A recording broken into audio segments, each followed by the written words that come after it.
This was originally supposed to be a completely different writing with different shit to it, but I completely rewrote the second part of the rest of it just earlier while I was reading The Art of War, because I realized something, and it was like, because I have this pocket edition of The Art of War. This used to belong to Bill Ayers. Pretty cool. So anyway, this is a bit of dialogue from Breaking Bad that I knew what it was at the time, but thinking about it while reading this, it made me realize something. In complete the circumstances of what I was writing about, it led into the same sort of thought process, just a year later and more. Not a year later, 9 months later, and more informed about what I'm talking about. So anyway, this is the dialogue. Jesse, look at me. You are a blowfish. A blowfish, think about it. Small in stature, not swift, not cunning. Easy prey for predators. But the blowfish has a secret weapon, doesn't he? Doesn't he? What does the blowfish do, Jesse? What does the blowfish do? The blowfish puffs up. The blowfish puffs himself up 4-5 times larger than normal. And why? Why does he do that? So that it makes him intimidating. That's why. So that the other scarier fish are scared off. That's you. You are a blowfish. You see, it's all just an illusion. Yes, it is. It's nothing but air. Now, who messes with the blowfish, Jesse? Nobody. You're damn right. So, Walter White was panderingly preaching to his partner in crime, a clearly shell-shocked Jesse Pinkman, explaining to him the good grace of the grim situation, that Jesse, not being a direct fighter or dependable person in self-defense, has to use the sort of a game of telephone misunderstanding regarding an ATM being dropped on the head of a junkie by his skank wife, while Jesse attempted to get his money's worth out of them. Sort of a nefarious notoriety from an inflated instance. However, looking at it as a whole, it's quite interesting because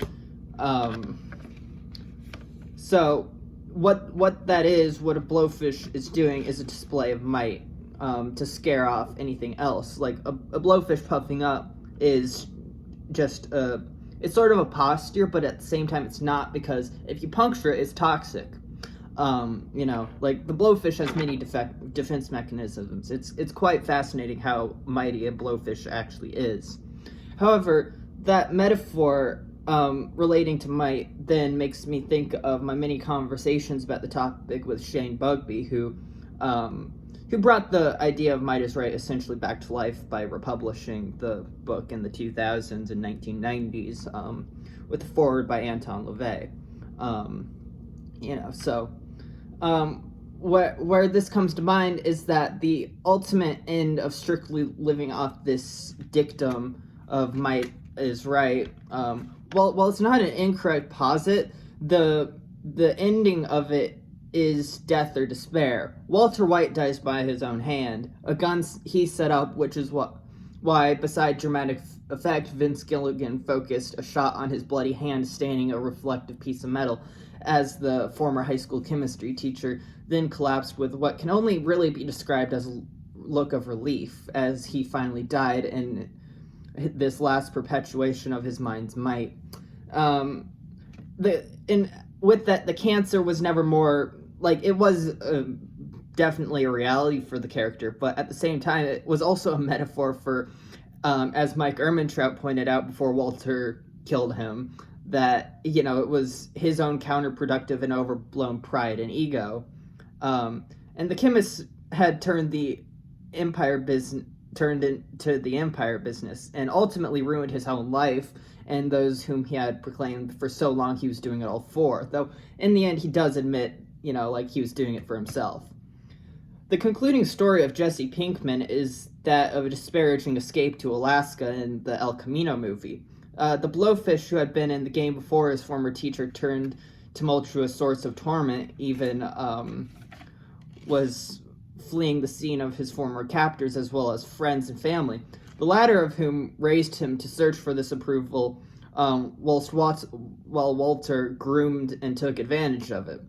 With some irony, in the last moments of the movie, he hears the voice of Jane, who even used him as a heroin excuse, as a motivation for a continued existence far from the New Mexico desert and meth mayhem.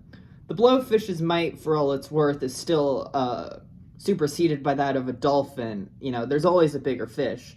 The sea can surge violently, then recede without even a scream.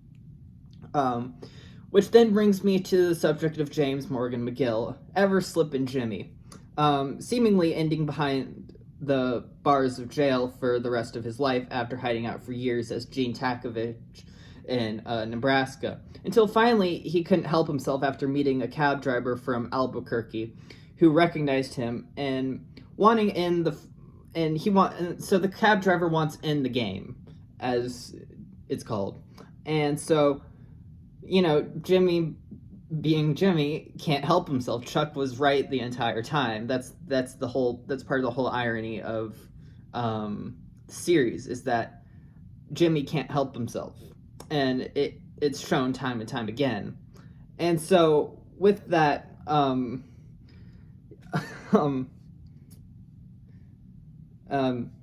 he puts on the ring again that he and his friend from Cicero, that he got off his friend who died in Cicero, where he was from, because in Better Call Saul, he makes a temporary liaison back to Cicero, in order to sort of try and relive this past that, ends up killing his friend, of, this scamming, drinking, just debauchery for the sake of debauchery.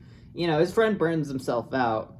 Jimmy does too, kind of in the end, but it's different because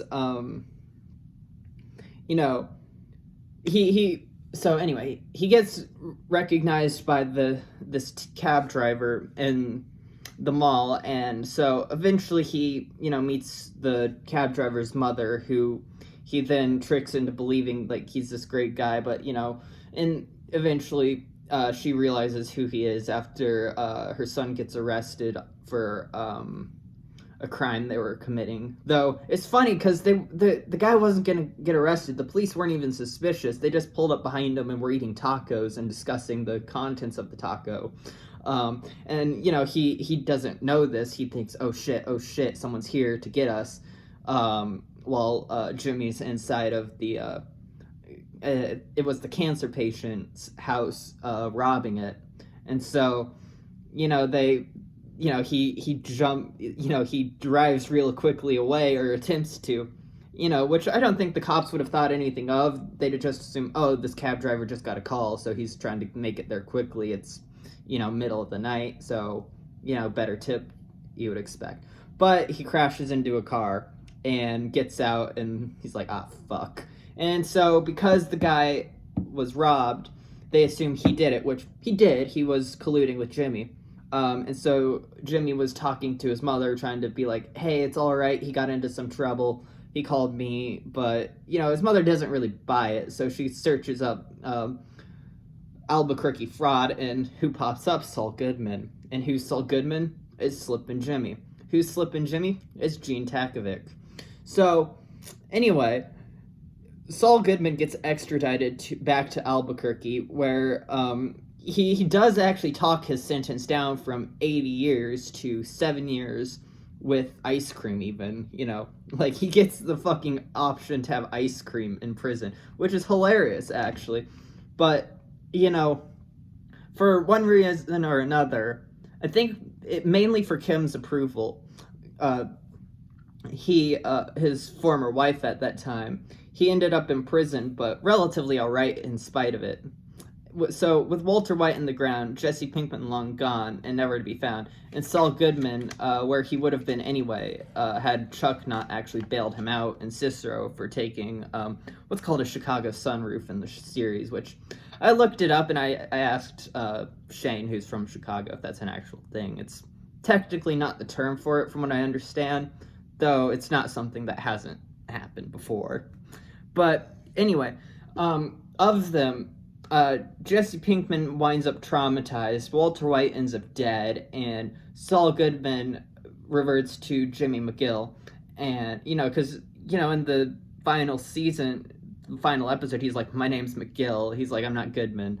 But anyway, that's just the sort of idea of might with this, and where it usually ends up for those who strictly follow the dictum of it. And it's not like it's an incorrect posit, it's just that, there's only so many moments of might that a person can have before they burn out, because it's not something perpetual. Might is momentary. It's not perpetual. Might it's like a drug. It's like love. You get certain hits of it, except it's not consistent. You need another. You need more of it. You need more. You need more and more and more. And that's not wrong to say that's how people operate with moments of might. What's incorrect is thinking you can take this drug and have it be everlasting in its effect. You build up a tolerance, you build up, there's more time in between. You have to smoke more, you have to drink more, you have to fuck more, and even then it just loses all sensibility. It's like the meth heads. They they're so desperate for a hit that they neglect their child, and the one kills the other one and traumatizes Jesse. It's just a never-ending loop of insanity after a certain point if you focus solely on the source of one thing rather than broadening the scope of it. That's just my thoughts.